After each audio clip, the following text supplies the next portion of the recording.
जिन घरों में solar panel लग चुके हैं, अब वहां बिजली का बिल 0 हो गया है। माननीय सदस्यगण, विकसित भारत का निर्माण तभी संभव है जब देश के गरीब, युवा, नारी शक्ति और किसान सशक्त होंगे। इसलिए मेरी सरकार की योजनाओं में सर्वोच्च प्राथमिकता इन्हीं 4 स्तंभों को दी जा रही है। हमारी कोशिश इन तो हर सरकारी योजना का लाभ पहुंचाने की है और यही सैचुरेशन को की अप्रोच भी है। जो भारत इस इच्छा शक्ति के साथ काम कर रही है कि सरकारी योजना से एक भी व्यक्ति छूटे नहीं, तो इसका लाभ सभी को होता है। सरकार की योजनाओं एवं सैचुरेशन अप्रोच के कारण ही 10 वर्षों में 25 करोड़ भारतीय गरीबी से बाहर निकले। इसमें अनुसूचित जाति, अनुसूचित जनजाति, पिछले वर्ग, हर समाज, हर क्षेत्र के परिवार है। 10 वर्षों में लास्ट माइल डिलीवरी पर फोकस ने इन वर्गों का जीवन बदल दिया है। विशेषकर आदिवासी समाज में ये बदलाव और भी स्पष्ट नजर आ रहा है। 24,000 करोड़ रुपया से अधिक की पीएम जनमन जैसी योजना आज अति पिछड़े जनजातीय समूह के उत्थान का माध्यम भी बुजुर्गों को भी मिलेगा। माननीय सदस्यगण, अक्सर विरोधपूर्वक मानसिकता और संकीर्ण स्वार्थ के कारण लोकतंत्र की मूल भावना का बहुत अहित हुआ है। इसका प्रभाव संसदीय प्राणी पर भी पड़ता है और देश की विकास यात्रा पर भी पड़ता है। देश में कई दशकों तक अस्थिर सरकार के दौर में कई सरकारें चाहते हुए भी ना रिफॉर्म कर पाए और ना ही आवश्यक निर्णय ले पाए। भारत की जनता ने निर्णायक बनकर इस स्थिति को बदला है। बीते 10 वर्षों में ऐसे अनेक रिफॉर्म्स हुई है जिनका बहुत लाभ देश को आज मिल रहा है।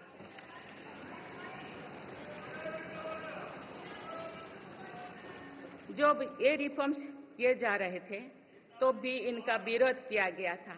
नकारात्मकता फैसले की कोशिश की गई थी, लेकिन ये सारे रिफॉर्म्स समय की कसौटी पर खरे साबित हुए हैं। 2 साल पहले भारत के बैंकिंग सेक्टर को डूबने से बचाने के लिए सरकार ने बैंकिंग रिफॉर्म्स किए, आईबीसी जैसी कानून बनाए।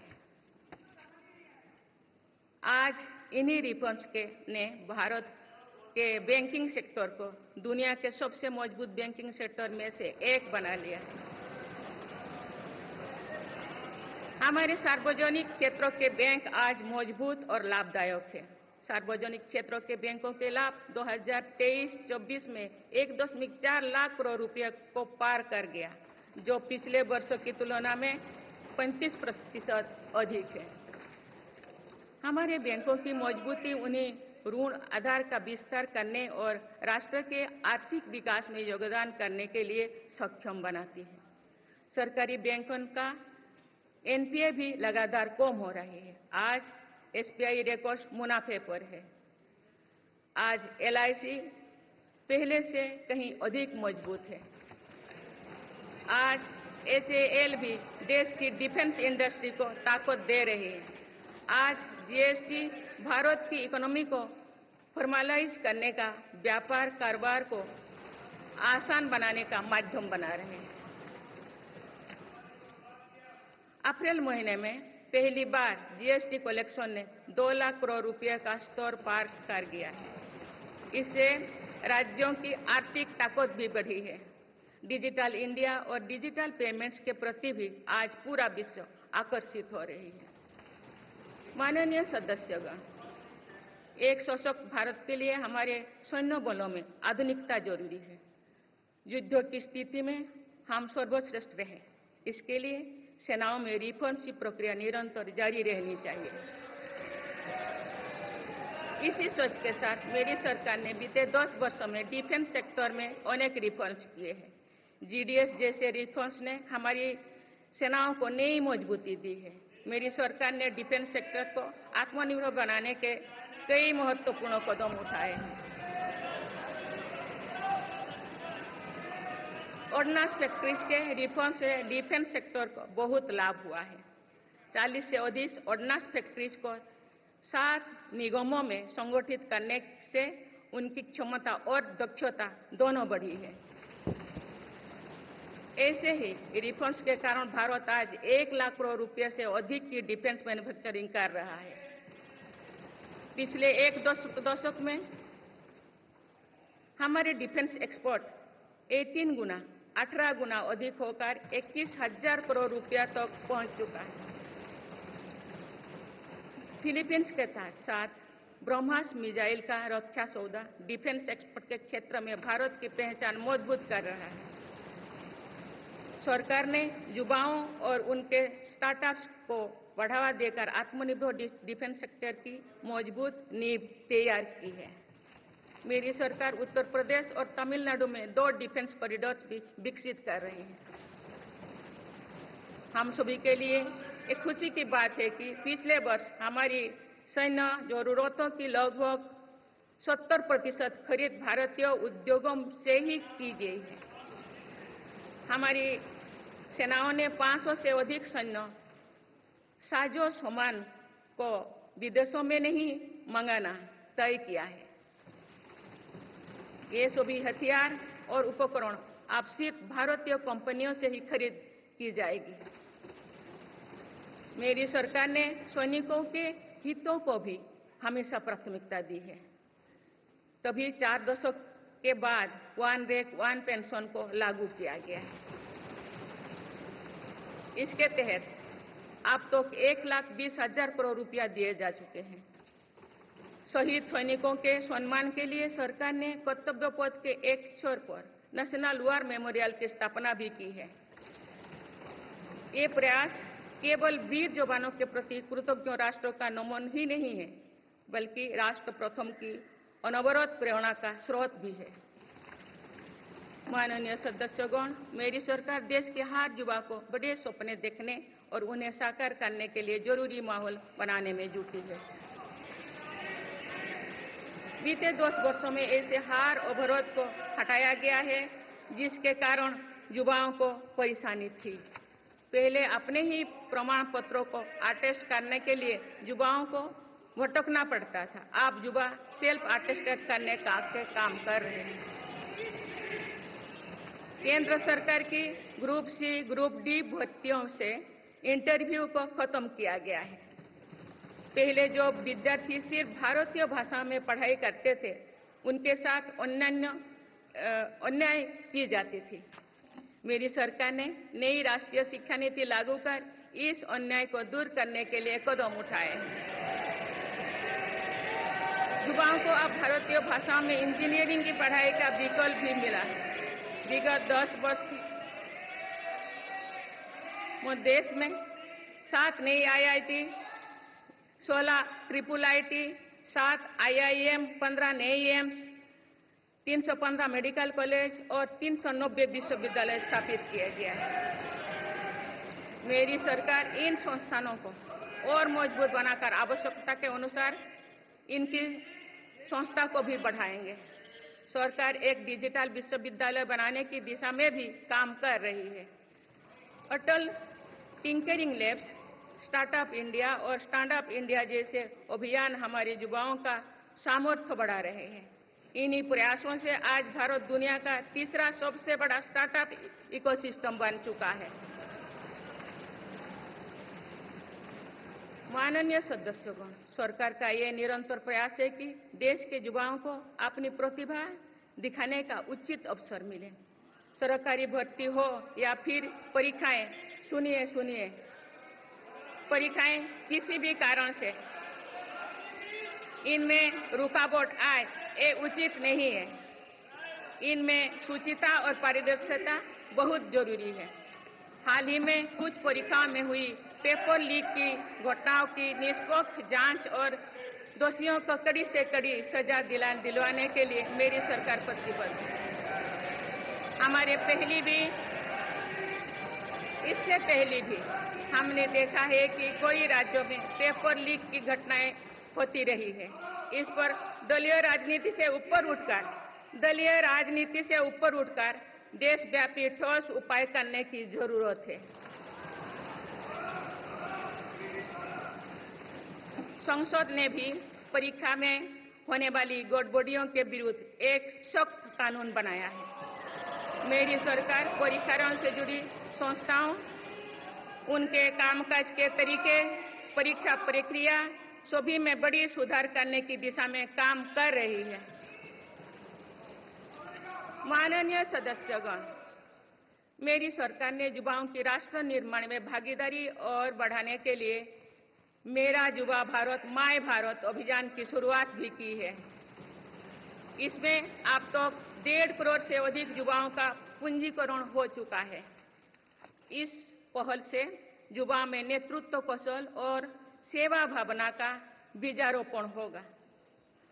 आज हमारे युवाओं को खेलों में भी आगे बढ़ने के नए अवसर मिल रहे हैं। मेरी सरकार के प्रभावी प्रयासों का परिणाम है कि भारत के युवा खिलाड़ी वैश्विक मंचों पर रिकॉर्ड संख्या में मेडल्स जीत रहे हैं।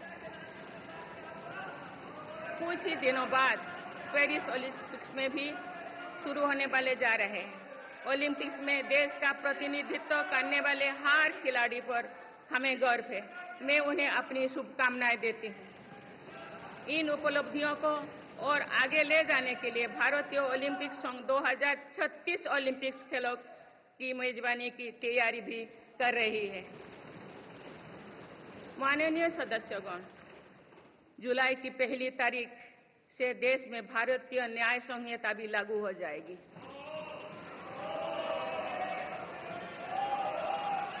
अंग्रेजी राज में गुलामों को दौड़ देने की मानसिकता थी। दुर्भाग्य से आजादी के अनेक दशकों तक गुलामी के दौर की यही दंड व्यवस्था चलती रही। इसे बदलने की चर्चा अनेक दशकों से की जा रही थी, लेकिन ये साहस भी मेरी सरकार ने ही करके दिखाए हैं। अब दंड की जगह न्याय को प्राथमिकता होगी, जो हमारे संविधान की भी भावना है। इन नई कानूनों से न्याय प्रक्रिया में तेजी आएगी। आज जो देश अलग अलग क्षेत्रों में गुलामी की मानसिकता से मुक्त पा रहे हैं, तो ये उस दिशा में बहुत बड़ा कदम है और ये हमारे स्वतंत्रता सेनानियों की सच्ची श्रद्धांजलि भी है। मेरा सरकार ने सीएए कानून के तहत शरणार्थियों को नागरिकता देना शुरू कर दिया है।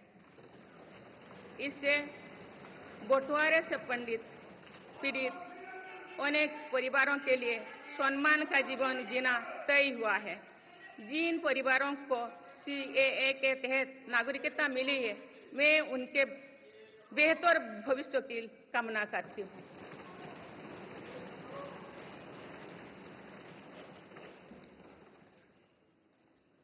माननीय सदस्यगण, मेरी सरकार भविष्य निर्माण के प्रयासों के साथ ही भारतीय संस्कृति के वैभव और विरासत को फिर से स्थापित कर रही है। हाल में नालंदा यूनिवर्सिटी के भव्य कैंपस के रूप में इसमें एक नया अध्याय जुड़ा है।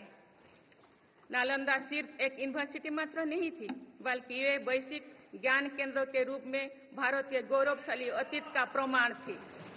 मुझे विश्वास है कि नई नालंदा यूनिवर्सिटी भारत को ग्लोबल नॉलेज हब बनाने में सहायक सिद्ध होगी। मेरी सरकार का ये प्रयास है कि भावी पीढ़ियों को हजारों वर्षों की हमारी विरासत प्रेरणा देती है। इसलिए पूरे देश में तीर्थस्थलों को, आस्था और आध्यात्म के केंद्रों को सजाया संवारा जा रहा है। माननीय सदस्यगण, मेरी सरकार विकास के साथ ही विरासत पर भी उतना ही गर्व करते हुए काम कर रही है। विरासत पर गर्व का ये संकल्प आज अनुसूचित जाति, अनुसूचित जनजाति, वंचित वर्ग और सर्व समाज के गौरव का प्रतीक बन रहा है। मेरी सरकार ने भगवान बिरसा मुंडा के जन्म दिवस को जनजातीय गौरव दिवस के रूप में मनाने की शुरुआत की है। अब अगले वर्ष भगवान बिरसा मुंडा की 150वीं जयंती के पूरे देश में धूमधाम से मनाया जाएगा। देश रानी दुर्गावती की 500वीं जयंती को भी व्यापक स्तर पर मना रहा है। पिछले महीने ही देश ने रानी अहिल्याबाई होलकर की 300वीं जयंती का साल भर चलने वाला महोत्सव भी शुरू किया गया है। इससे पहले सरकार गुरु नानक देव जी का 550वां और गुरु गोविंद सिंह जी का 350वां प्रकाश पर्व भी धूमधाम से मना चुके हैं। एक भारत श्रेष्ठ भारत के भाव से काशी तमिल संगमम, सौराष्ट्र तमिल संगमम जैसी उत्सवों की परिपाटी भी मेरी ही सरकार ने शुरू की है। इन आयोजनों से हमारी नई पीढ़ियों को राष्ट्र निर्माण की प्रेरणा मिलती है और राष्ट्र पर गौरव का भाव और मजबूत होता है। माननीय सदस्यगण, हमारी सफलताएं हमारी साझी धरोहर है, इसीलिए उन्हें अपनाने में संकोच नहीं, स्वाभिमान होना चाहिए। आज अनेक सेक्टर्स में भारत बहुत अच्छा प्रदर्शन कर रहा है। ये उपलब्धियां हमें हमारी प्रगति और सफलताओं पर गर्व करने की अपार अवसर देती है। जो भारत डिजिटल पेमेंट्स के मामले में दुनिया में अच्छा प्रदर्शन करता है, तो हमें गर्व होना चाहिए। जो भारत के वैज्ञानिक चंद्रयान को चंद्रमा के दक्षिणी ध्रुव पर सफलता से उतारते हैं, तो हमें गर्व होना चाहिए। जो भारत दुनिया की सबसे तेज बढ़ती इकोनॉमी बनता है, तो हमें गर्व होना चाहिए। जो भारत इतना बड़ा चुनाव अभियान बिना बड़ी हिंसा और अराजकता से पूरा कराए, तो भी हमें गर्व होना चाहिए। आज पूरा विश्व हमें मदर ऑफ डेमोक्रेसी के रूप में सम्मान देता है।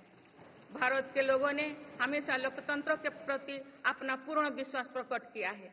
चुनाव से जुड़ी संस्थाओं पर पूरा भरोसा जताया है।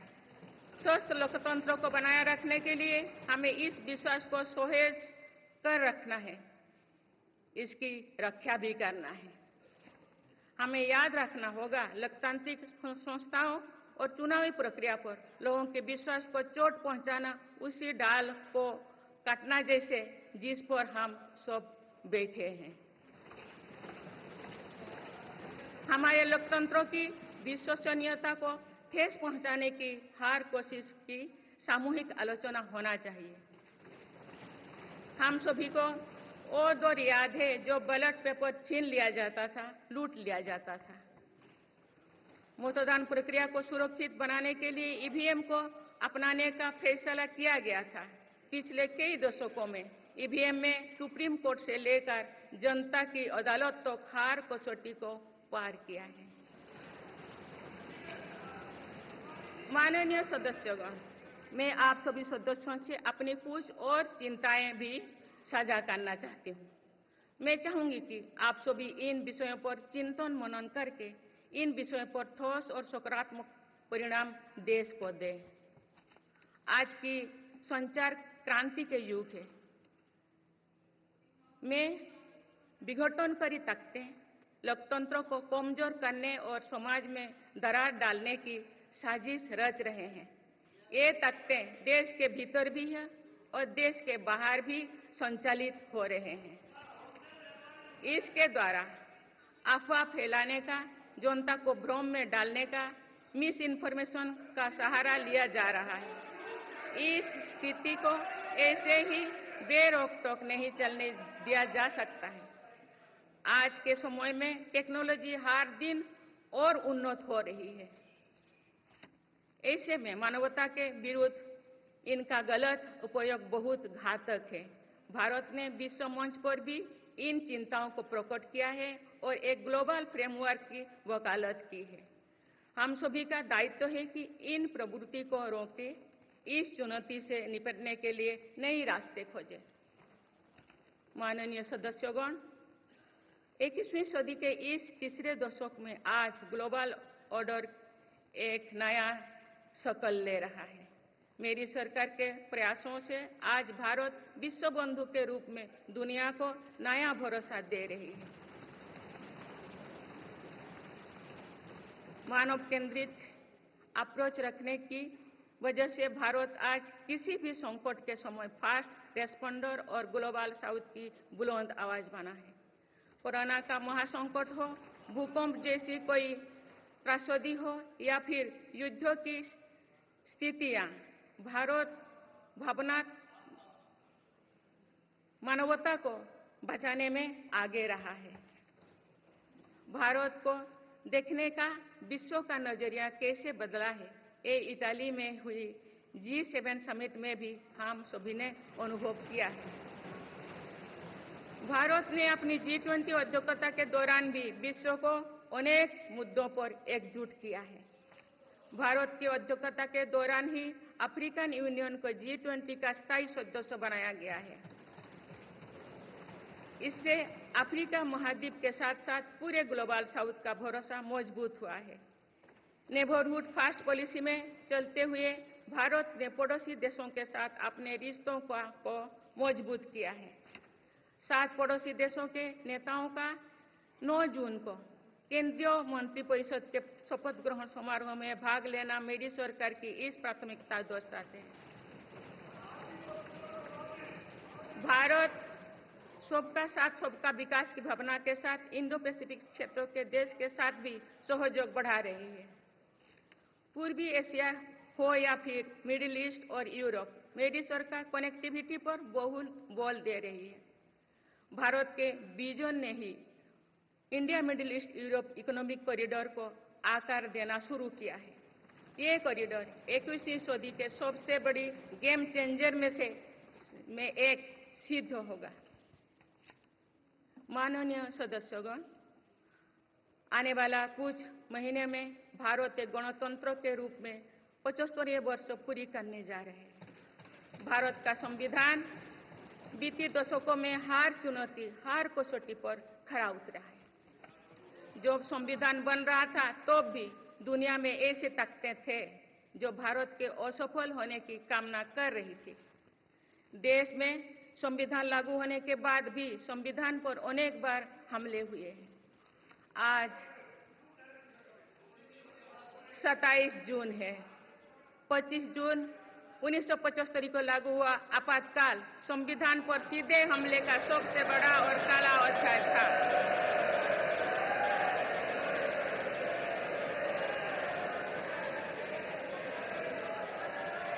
तो पूरे देश में हाहाकार मच गया था, लेकिन ऐसी असंवैधानिक ताकतों पर देश ने विजय प्राप्त करके दिखाया, क्योंकि भारत के मूल में गणतंत्र की परंपराएं रही है।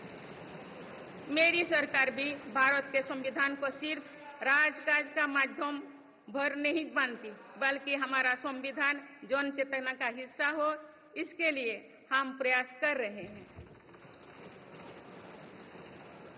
इसी ध्येय के साथ मेरी सरकार ने 26 नवंबर को संविधान दिवस के रूप में मानना शुरू किया है। अब भारत के उस भूभाग हमारे जम्मू कश्मीर में भी संविधान पूरी तरह लागू हो गया है, जहां आर्टिकल 370 की वजह से स्थितियां कुछ और थी। माननीय सदस्यगण, राष्ट्र की उपलब्धियों के निर्धारण इस बात से होता है कि हम अपने दायित्वों का निर्वहन कितनी निष्ठा से कर रहे हैं। 18 लोकसभा में कई नए सदस्य पहली बार संसदीय प्रणाली का हिस्सा बने हैं। पुराने सदस्य भी नए उत्साह के साथ आए हैं। आप सभी जानते हैं कि आज का समय हर प्रकार से भारत के लिए बहुत अनुकूल है। आने वाले वर्षों में भारत की सरकार और संसद का क्या निर्णय लेती है, क्या नीतियां बनाती है, इस पर पूरा विश्व की नजर है। इस अनुकूल समय का अधिक से अधिक लाभ देश को मिले, ये दायित्व सरकार के साथ साथ संसद के हर सदस्यों का भी होना चाहिए। पिछले 10 वर्षों में जो रिफॉर्म्स हुई है, जो नया आत्मविश्वास देश में आया है, इससे हम विकसित भारत बनाने के लिए नई गति प्राप्त कर चुके हैं। हम सभी को ये हमेशा ध्यान रखना है कि विकसित भारत का निर्माण देश के हर नागरिक की आकांक्षा है, संकल्प भी है। इस संकल्प की सिद्धि में अवरोध पैदा ना हो, ये हम सभी का दायित्व है भी, कर्तव्य भी है। नीतियों का विरोध और संसदीय कामकाज का विरोध दो भिन्न बातें हैं। जब संसद सुचारू रूप से चलती है, जब यहाँ स्वस्थ चर्चा परिचर्चा होती है, जब दूरगामी निर्णय होते हैं, तब लोगों का विश्वास सिर्फ सरकार ही नहीं, पूरी व्यवस्था पर बनता है। इसलिए मुझे भरोसा है कि संसद के पल पल का सदुपयोग होगा, जनहित को प्राथमिकता मिलेगा। माननीय सदस्यगण, हमारे वेदों में हमारे ऋषियों ने हमें कुछ नीति वाणी दिए हैं, जैसे कि समान मंत्र हो समिति ही समानी की प्रेरणा दी है, अर्थात हम एक समान विचार और लक्ष्य लेकर एक साथ काम करें। यही इस संसद की मूल भावना है। इसलिए जब भारत तीसरी नंबर की इकोनॉमी बनेगा तो देश की इस सफलता में आपकी भी सहभागिता होगी। हम जब 2027 में आजादी की शताब्दी का उत्सव विकसित भारत के रूप में मनाएंगे तो इस पीढ़ी को भी श्रेय मिलेगा। आज हमारे युवाओं में जो सामर्थ्य है, आज हमारे संकल्प में जो निष्ठा है, हमारी जो असंभव सी लगने वाली उपलब्धियां हैं, ये इस बात का प्रमाण है कि आने वाला दौर भारत का दौर है। ये सदी भारत की सदी है और इसका प्रभाव आने वाली 1000 वर्ष तक रहेगा। आइए हम सब मिलकर पूर्ण कर्तव्यनिष्ठा के साथ राष्ट्रीय संकल्पों की सिद्धि में जुट जाएं, विकसित भारत बनाएं। आप सभी को मेरा बहुत बहुत बहुत शुभकामनाएं। धन्यवाद। जय हिंद, जय Bharat.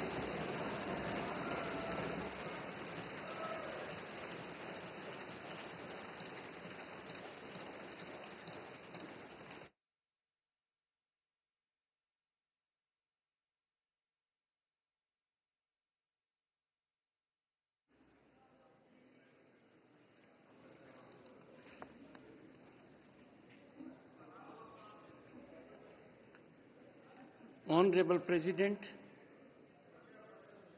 honorable members, I seek to read some parts from the English version of Honorable President's address, and the rest may be considered as read.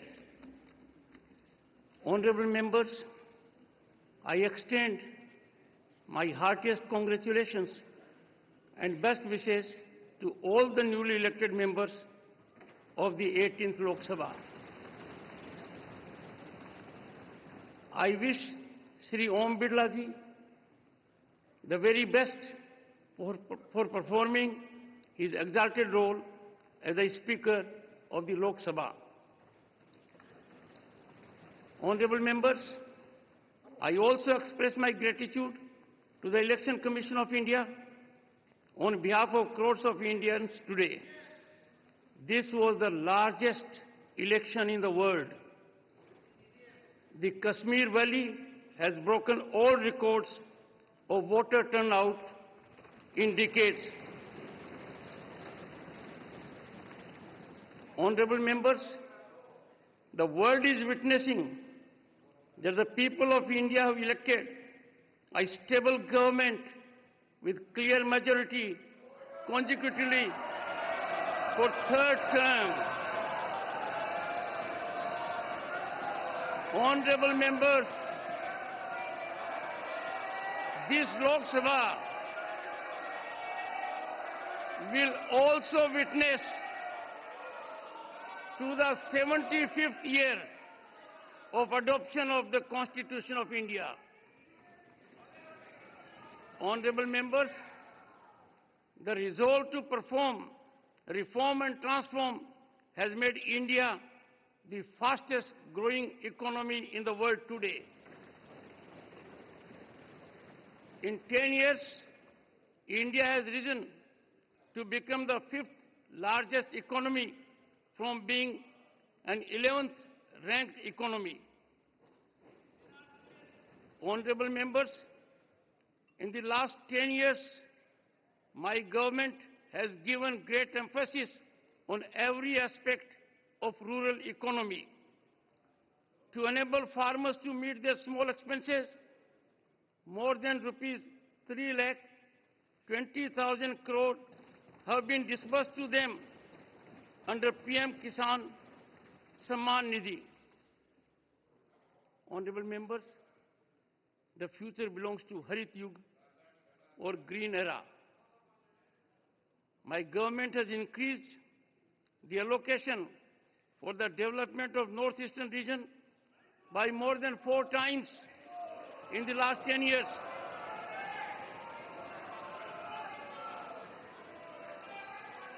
The government is working to make this region a strategic gateway under its Act East policy.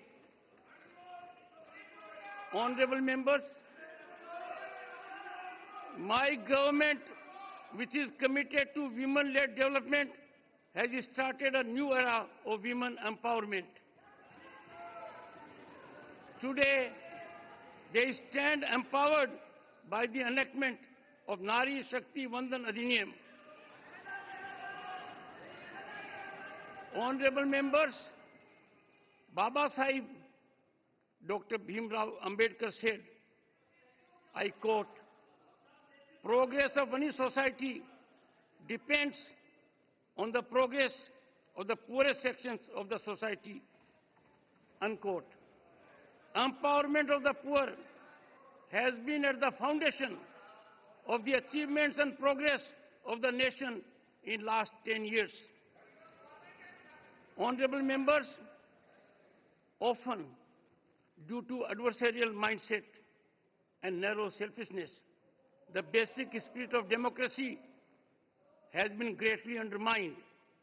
It affects the parliamentary system as well as development journey of the nation.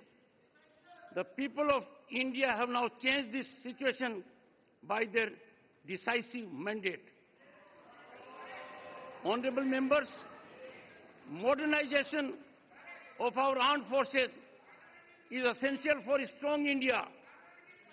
In the last decade, our defense exports have increased more than 18 times to the level of rupees 21,000 crore. Honorable members,